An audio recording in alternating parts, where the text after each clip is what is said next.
Hey everyone, hi, welcome back to my channel. Okay, so here I'm going to be showing you the book haul that finally put me over, that ticked the scale and made me realize that I needed to go on a no-buy. So, I have 3 books I'm going to share with you that I bought from Amazon. And then I have a stack of books that I bought because I saw them at the Goodwill and I was like, look, they just need to come home with me. And then I realized, I think I've bought something like 20 books this month and I really need to put the brakes on. I need to slow it down.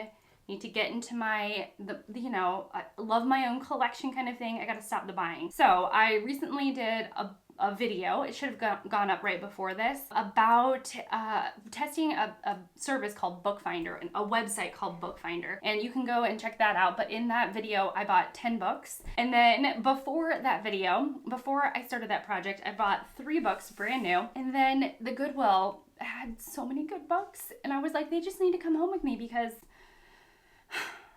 they're my favorite editions of books and they were staring me down and I couldn't say no. So then this month I'm telling myself I need to say no more. So now I'm on a no buy and these books were bought last month. Okay, so let's just get started. My sweet friend, my dear friend, whom I really enjoy, kindly suggested to our book club that we ought to read the mammoth that is Middlemarch. This friend is Fraser Simons at the channel Springboard Thought, and I don't own Middlemarch, and so I used it as an excuse to buy it, and I don't know when exactly we're going to be reading it, but let's just say I was the most reluctant member of the group when he presented this idea, and I'm still not quite on board, but here it is. I have it. It's a chunkster, and yeah, I bought it brand new, and I love Penguin Classics, as you will see coming up. Then I was like, you know what? I want to try Dark Academia. I want to know what this whole thing is all about. And so I have The Secret History waiting for me to be read, but I can't stop at The Secret History. I had to just keep going, and I was like, what's another Dark Academia book that people are talking about? I want to read that. So I picked up Bunny from Mona Awad. Now, to my defense, my library doesn't own this in the least. I've looked everywhere. They don't have it on audio. They don't have it on digital. They don't have it in physical format. It's not around. So I was like, how am I going to read Bunny by Mona Awad except for if I buy it? So, I bought it. And then since I was on the Dark Academia kick, I was like, what's another Dark Academia book I could read besides Bunny and The Secret History? Because, I read books so fast. And so then... So then I picked up Vita Nostra by, oh gracious, Maria and Sergei Dyachenko, translated by Julia Hersey. So yeah, or Hershey, oh my gosh, okay. But anyway, so Vita Nostra, because I was like, maybe Dark Academia is my thing. I don't even know if Dark Academia is my thing, and here I am, buying it to the high heavens as if it is. Let's just hope, okay? So, that 3 books, that's pretty good.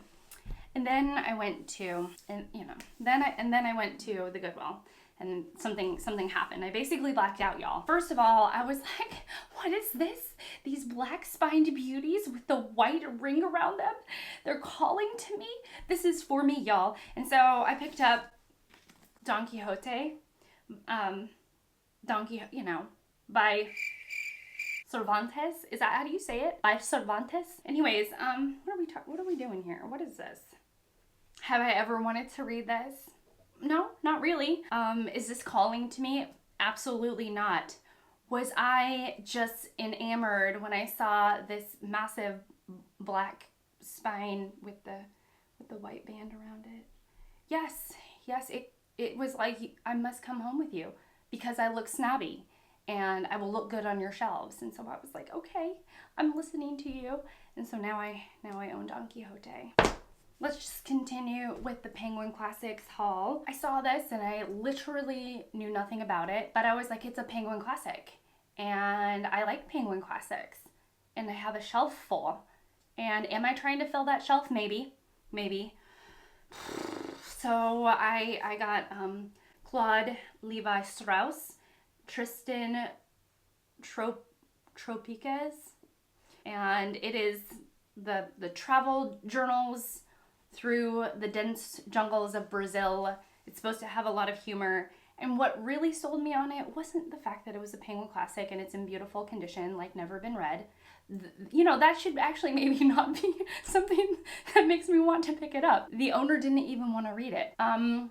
But what really got me was that Susan Sontag is blurbed on the back. Have I read anything by Susan Sontag? No. Have I heard good things about Susan Sontag? Yes. Yes, I have. And so just because I've heard good things about someone who was blurbed on the back, I picked this up. The next book, it really is, y'all. Okay, the next book, this is like the Hall of Shame, y'all. I can't even. The next book I own already. And I don't even know if I want to read it because I have heard it is just so sad. So, I'm just doubling up on my purchases here. I am rebuying books that I haven't even read yet. And, again, it was the Penguin Classics that called to me. And it was, Tess of Dumbervilles by Thomas Hardy. I hope I said that right. I already own this book in a Barnes & Noble Classics edition. But I was like, you can't pass up the little penguin. When the little penguin looks at you, you have to take it home with you. This is the rule that I was going with, so, I have this. Again, when the little penguin calls, I listen. And I did look. I opened the book and I was like, oh, okay, so there's not any markings in it or anything like that. This is good. And because these types of books by this author tend to be marked up to the high heavens. So I was like, it's a clean copy of this very famous author. And it again has the penguin on it, though not exactly in the edition that I love. But, that's okay. That's okay because, I just... it was saying things to me, and that is A Midsummer